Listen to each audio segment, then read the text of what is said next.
Thugs. ये word सुनकर हमारे दिमाग में क्या आता है? डकैत, गुंडे, मर्डरर्स, लुटेरे, यही ना? लेकिन सच तो कुछ और ही है और काफी शॉकिंग है। इससे पहले कि मैं बताऊं कि थग्स ऑफ हिंदुस्तान कौन थे, आपको कुछ चीजें जानना बहुत जरूरी है। अगर मैं आपसे पूछूं कि ऑस्ट्रेलिया के ओरिजिनल इनहैबिटेंट्स कैसे दिखते हैं, तो आपके दिमाग में कैसी इमेजेस आएंगी? ऐसी, ऐसी या ऐसी? नहीं, ऑस्ट्रेलिया के ओरिजिनल इनहैबिटेंट्स, जिनको एबोरिजिनल्स बोला जाता है, कुछ ऐसे दिखते थे, जिनकी ओरिजिनल पॉपुलेशन यूरोपियन माइग्रेंट से काफी ज्यादा थी। और यूरोपियंस जब उस कॉन्टिनेंट पर पहुंचे तो उन्होंने एक पूरे कॉन्टिनेंट का मास मर्डर कर दिया। And today they form just about 3% of the Australian population, lacking even the basic of civil rights. यही नहीं, 1492 में नेटिव अमेरिकन्स की पॉपुलेशन 60 मिलियन थी और पूरे यूरोप की पॉपुलेशन 40 मिलियन थी। और जब कोलंबस ने अमेरिका को डिस्कवर किया था, तो उन यूरोपियंस ने नेटिव अमेरिकन्स की हॉस्पिटैलिटी का भरपूर फायदा उठाया और यूरोपियंस उस हॉस्पिटैलिटी के बदले गिफ्ट के तौर पर नेटिव अमेरिकन्स को मलेरिया से इन्फेक्टेड ब्लैंकेट्स देते थे, ताकि नेटिव अमेरिकन्स इन्फेक्टेड होकर मर जाएं। और ये तरीका तो उन हजारों तरीकों में से सिर्फ एक था जिसे यूरोपियंस ने नेटिव अमेरिकन्स का मास मर्डर किया था। दुनिया को यूरोपियंस ने बोला, देखो ये तो अनसिविलाइज्ड लोग हैं, इन्हें हमारी जरूरत है और हम इन्हें सिविलाइज करेंगे। अब आप सोचोगे, how are native Americans and aboriginals related to the thugs of Hindustan? तो दोस्तों, थग्स ऑफ हिंदुस्तान कोई चोर, डाकू, डकैत या गुंडे नहीं थे। Thugs were a Kali worshipping tribe in India who lived in the jungles. और ब्रिटिश इंपीरियलिस्ट्स को जब इंडियन लैंड्स ऑक्यूपाई करने थे, तो वो थग्स के जंगल्स को डिस्ट्रॉय करना चाहते थे। और अगर कोई किसी के घर को डिस्ट्रॉय करेगा तो रेजिस्टेंस तो आएगी। So to solve this issue, the Britishers tried to project a bad image of the thuggees through literature, यानी कि बुक्स। और इस तरीके के लिटरेचर को एट्रोसिटी लिटरेचर बोलते हैं। इन्हीं बुक्स में से एक बुक का नाम कन्फेशंस ऑफ अ थग है, जिसे 1839 में लिखा गया था। और सैडली इसे आज तक हिस्टोरिकल रेफरेंस के लिए यूज किया जाता है।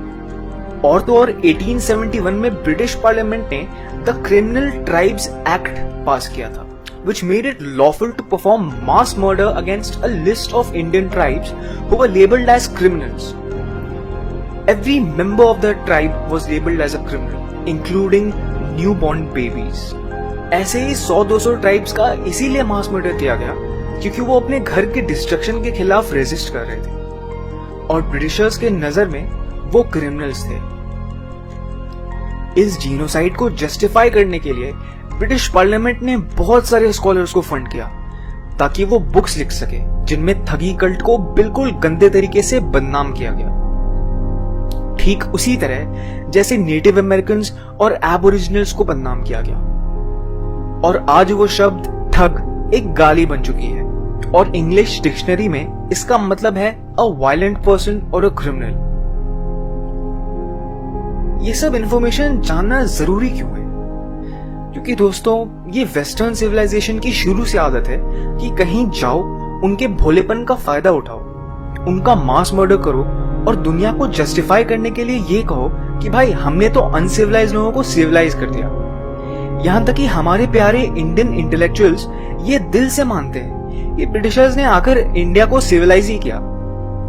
तो भाई, ब्रिटिशर्स के आने के पहले India was the richest country in the world, contributing about 27% of the world's economy. And after the Britishers left, India was divided into two parts, was one of the poorest countries in the world with just about 3% of the world's economy. इसको आप civilization कहते हो? क्या ये सब बातें आज के टाइम में relevant है? जी हाँ, इनफैक्ट ये बात आज के टाइम में और भी ज्यादा relevant हो गई है, क्योंकि आज तक वेस्टर्न इन्फ्लुएंसेस इंडिया को डिस्ट्रॉय करने में लगे हैं। India is the fastest growing economy in the world and is a new threat to the entire Western civilization. China से तो वो हार ही गए और अब इंडिया उनके लिए एक नई इकोनॉमिक थ्रेट है। ये वेस्टर्न फोर्सेस हजारों media houses, organisations, news outlets और फाउंडेशंस को फंड करते हैं, जिनका काम ही है कि वो इंडिया में नेगेटिविटी फैलाएं और लोगों की यूनिटी को तोड़ें। अगर इंडिया यूनाइट हो गई तो इंडिया को वापस सोने की चिड़िया बनने से कोई नहीं रोक सकता।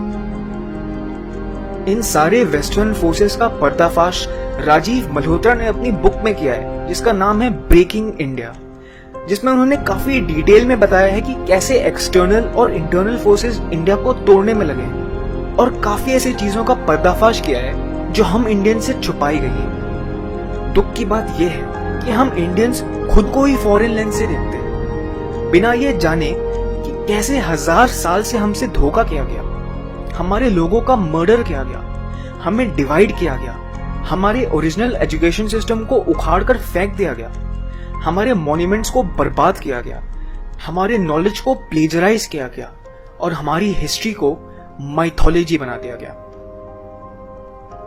If this video informed you and made you aware in any way, share it with people around you because it's high time that the Indian youth rediscovers itself.